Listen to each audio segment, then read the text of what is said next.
Jordan Peterson has become hugely successful. What do you make of the phenomena? Why do you think he's become so successful now?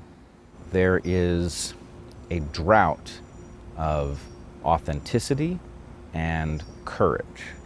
And Peterson has found that hunger, and he's tapped into it. And I admire his ability to detect it and to speak to it plainly in a way that it resonates with. We were on a panel together in Vancouver, and I watched his talk, and he described his own surprise at how effective his message had been. And he basically said that if he had outlined his message as the core of a business model, that it would have looked laughable to him, and that he was as shocked as anybody that people were resonating with it. But when you live in a world that is as full of crap as the world we live in, where people are advertising bullshit to you from the moment you get up to the moment you go to sleep, and then somebody finally tells you some truth that you need to hear, it's a relief. It's a relief just to know that there's some channel that isn't compromised by nonsense. And I don't think he's the only one speaking truthfully, but I think he is speaking from the heart, and people know it.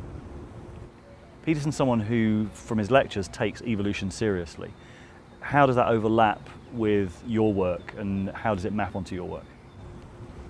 Well, I would say Peterson is an exceptional psychologist in the sense that at the moment, academic psychology is in a crisis where all of the results that people have treated as true because they had a statistical significance are turning out to be difficult to replicate, and therefore probably fiction. Peterson is not swept into that madness because he's chosen to stay in that quadrant in psychology where there's solid ground. So he is, I don't want to say totally unique, but somewhat unique in that landscape. As Can you explain what that means, that he's chosen to stay on solid ground? What's the psychometrics you mean? Yes, Peterson has stuck with psychometrics where results are replicated and the model is sound. And so anyway, he's less affected, maybe unaffected by the replication crisis. He, as a psychologist, takes evolution seriously, as all psychologists should. He can't be a specialist in evolutionary biology, so he's in some danger of dabbling and not seeing the full richness of some of the stuff that he's interested in. But nonetheless, it is to his credit that he takes it seriously, where most of psychology dispenses with evolution entirely. I'm an evolutionary biologist who takes psychology seriously because I'm interested in human beings, and so a lot of the things I'm interested in play out in psychological terms. I'm not a specialist in psychology, but I have to grapple with it in order to understand the things I'm interested in. And so in some ways, there's a comparison. We are either side of a divide about which our home ground is and which other discipline we are engaged with. Because his map is really based on Jungian psychology. The idea of the shadow, the idea of integration of the shadow, the idea of the reality of myth and the usefulness of myth and religion. Is that something that maps onto your evolutionary biology territory? So I've been playing with the idea of myth for a long time, and my conclusion has been that things that are costly to us but that last must be paying their way in some evolutionarily positive fashion. So myth clearly passes this test. And when I heard Peterson talking about it, my thought was that we were aligned. As I listened more to him, I realized that there is an alignment to an extent. We both believe that those stories that have persisted over time have a deep value, but then there's also a disconnect where he imagines that these stories are inherently timeless, and I'm aware of how many things that are long-lasting are now not functional in the modern circumstances because of the level of evolutionary novelty. So I hope to have that conversation with him at some point. So in the Jungian psychology, he talks about the shadow, he talks about kind of the Jungian idea that the roots of the shadow reach all the way down to hell, like they're sort of I guess, desire to dominate, does that map onto your model in some way? I would say Jungian psychology is a useful myth. And I don't mean that to sound pejorative. I think it's not true in a narrow literal sense, but many Jungians have made progress because there's something to it. What I see is that we are a very odd species. We, like every species, have a mission that's pretty uninteresting. That mission is to pass on our genetic spellings to the exclusion of alternative genetic spellings to the extent possible. We also have the most amazing toolkit in nature for doing that, a toolkit that is capable of having conscious thoughts, and what's more, exchanging those conscious thoughts between individuals. We can set our values. We can say, what would we like to accomplish? And what we would like to accomplish is capable of being something other than gene spreading. So my feeling is, once you recognize how dangerous and mind-numbing our evolutionary purpose is, you can't help but rebel against it. And if you rebel against it, then you have this marvelous machine that you can set to a more interesting, more noble, more meaningful purpose. And why wouldn't you? Who wants to be an agent for a mindless program for spreading particular spellings to the exclusion of others? That's not an interesting game at all. So my sense is we face one of the greatest puzzles that has ever been. Maybe it is the greatest puzzle that has ever been, which is, can we reauthor our purpose? Now that we know how generic and dangerous our evolutionary purpose is, can we take the machinery that was built for that purpose, the marvelous machinery set to that terrible purpose, can we repurpose it to something worthy of us? It seems a lot of the reactivity of the mainstream media, and it was certainly the topic of the Cathy Newman interview, was around gender. And why do you think that is? And why, as an evolutionary biologist, someone who sort of studies sex and gender in detail, why do you think that this has become the crux of so many of these conversations? Well, I see it as like a slow motion train wreck, completely unnecessary, but can't be stopped, because everybody has a sense that they have a dog in this fight, and we all do, but people do not understand where their interests lie in this discussion, and so they are lashing out, for lack of a better term, in an attempt to shut down that which they think threatens them. But their map of what is threatening to them and what actually serves their interests is almost random compared to the reality of breeding systems and what people actually want. And the irony is, inside of evolutionary biology, this is all pretty well understood. It's not that complicated. What do you mean? Male, female sexual dynamics, what they mean, and what different social systems are about. So this conversation, there's no debate inside of evolutionary biology about whether males and females are basically the same.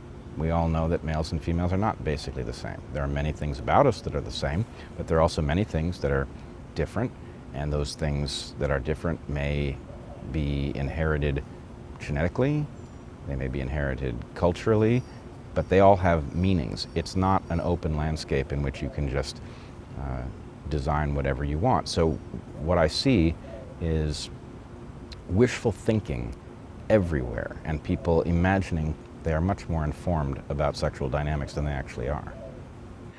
I guess what a lot of people fear when they hear evolutionary biologists talk about sex roles is that they're trying to sort of reimpose roles that were cast off in the 1960s and 1970s. So this is an important misunderstanding.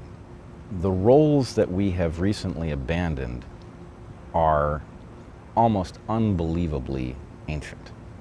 My favorite example involves looking at a flower that contains both male and female parts in the same structure.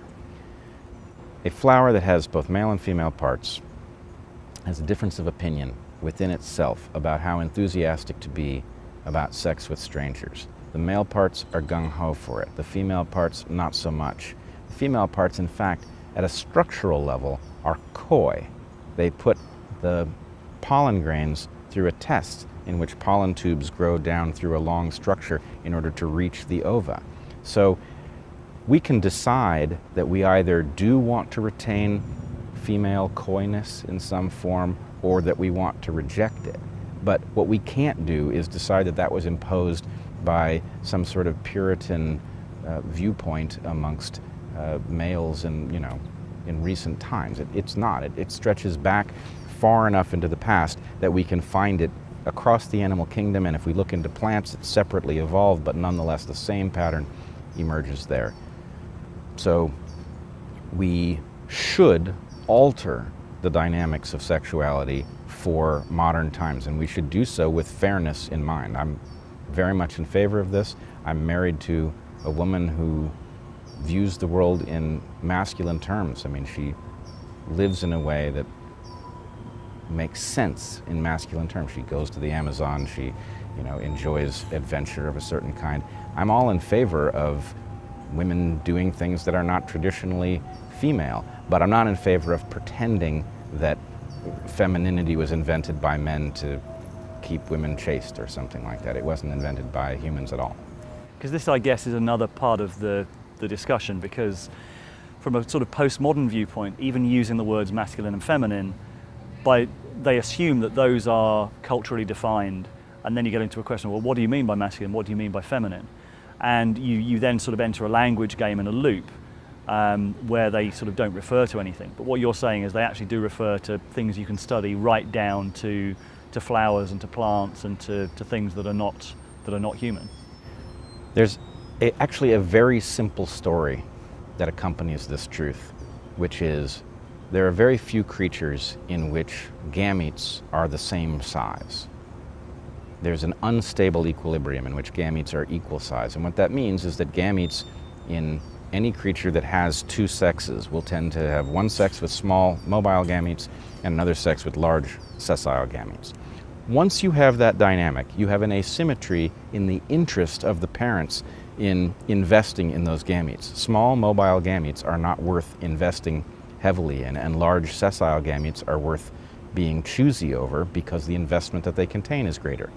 Now that has almost nothing to do with us at a direct level, but every time we have had creatures evolve in which there's an asymmetry of investment in offspring, you get other things evolving as a consequence, like choosiness.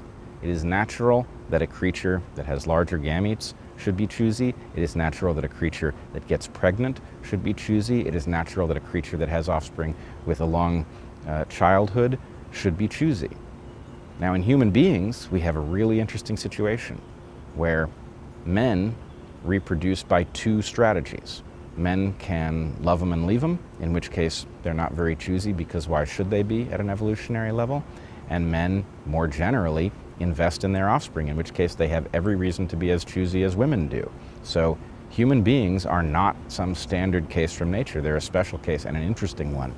But to imagine that females being more reluctant about sex was the idea of men who wanted to impose something on women is preposterous. It exists in birds, it exists in insects, it exists in trees.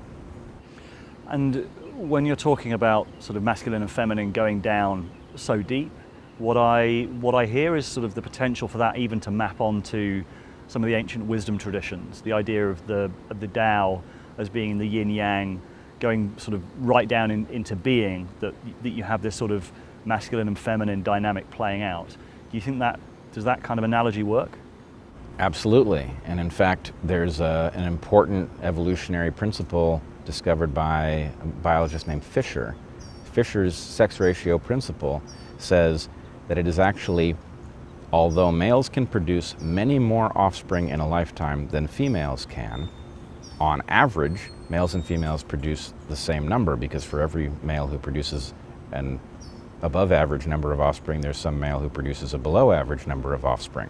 So the variance in males is high, the variance in females is lower, but the average is equally valuable. So sex ratios tend to be even at birth, because there's no evolutionary advantage to producing males or females. In fact, what you want to do is produce that which is in lower supply.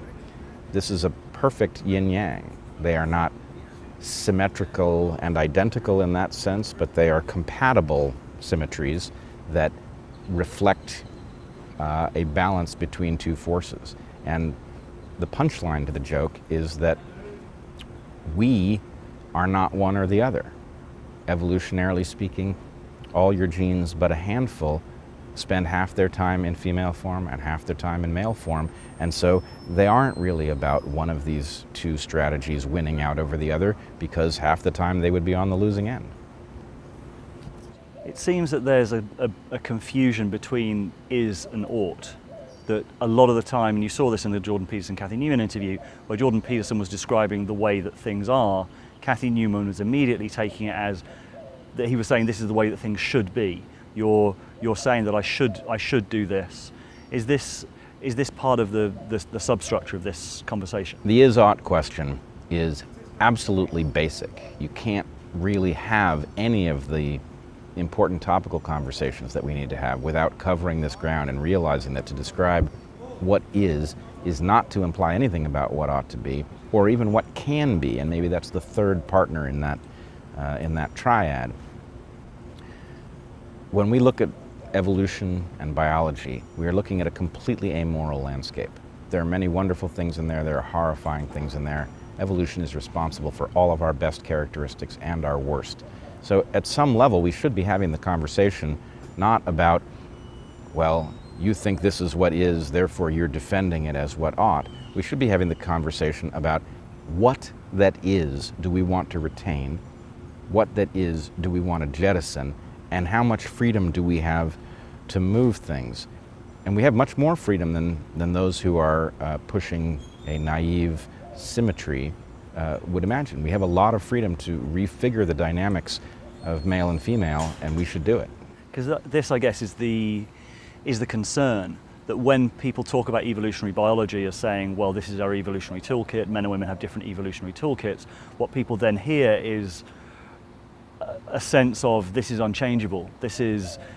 We're then in a binary between the conservatives' view that we're kind of basically, we're going to have to go back to the 1950s, and the liberal idea, and how do we transcend that kind of, the culture war? Unfortunately, there's a kind of failure of understanding that extends into evolutionary biology and also exists in a widespread form in public, which has to do with evolution being synonymous with genes. So when people talk, they will say, is it biological or is it cultural? Well, that's not a good dichotomy. It happens that culture is equally biological as genes. And once we understand that, then we will realize that to say that some dynamic is evolved and that's why it exists in the present does not mean it's inflexible, because if it's evolved but it is transmitted culturally, we actually have an opportunity to alter that landscape. So if we look at, for example, female fighter pilots, there's no reason that females should not be fighter pilots if that's what they want to do. But warfare has always been the province of men. Does it need to remain the province of men? That's a discussion we can have. But there's no technical reason, and obviously the fact that there are female fighter pilots tells us that we can retune that dynamic any way that we think is right. And lots of things in this area work that way, where they are evolved, there's a history, but it is transmitted in a way that it is amenable to being altered. I've often had a sense that basically what's needed is for the liberal worldview to be red-pilled in some degree, that to accept biology but then understand that it is in some degree malleable, rather than being in sort of this reactivity to it. And this seems to be where we're getting stuck at the moment. I agree with you, and I've known for a long time, as I studied evolution as a progressive, that the left has an uneasy relationship with evolution. On the one hand, it is the defender of Darwin against creationism traditionally. On the other hand, when it gets to talking about evolution in human beings, the left is extremely timid about what it may find. And I think in some sense, it is afraid of a boogeyman that just simply doesn't exist. evolutionary biologists, as a rule, tend to be quite left-wing. Dawkins, in The Selfish Gene, starts out, he says, if you should read this book as a warning, right, about how we ought to regard that landscape and the fact that we must alter things in order that it does not dominate our view of the world. And I think the trick is going to be to get people to listen long enough so that they understand that the conversation is not a power grab. Nobody's trying to take anything from them. We're trying to alert people to what that landscape looks like, what dangers it creates, and what alternatives we may have if we wish to pursue them. So I like your argument that the left needs a red pilling, and I don't mean a right-wing red pilling. I mean an epiphany about what relationship it should have with evolution. It seems that there could be a resolution of saying, well, certain things are fixed, certain things are real, and so on the other side you've pretty much got liberals often arguing against reality or just not facing reality. But there seems to be that there is the possibility of a deeper resolution of this conversation. Oh, absolutely. Both sides have a major blind spot, and were we to have one conversation, were we to have voices in it that understood the underlying dynamics, there is a resolution that I think you don't win everything, but everybody wins a large fraction of what it is that they actually want. There's a great deal that is true about our evolutionary nature, and there's a tremendous amount of freedom to change even many of those things that were handed to us evolutionarily. So I'm waiting for that conversation to happen, and we have to reduce the suspicion of each other and the polarization in order to have the discussion.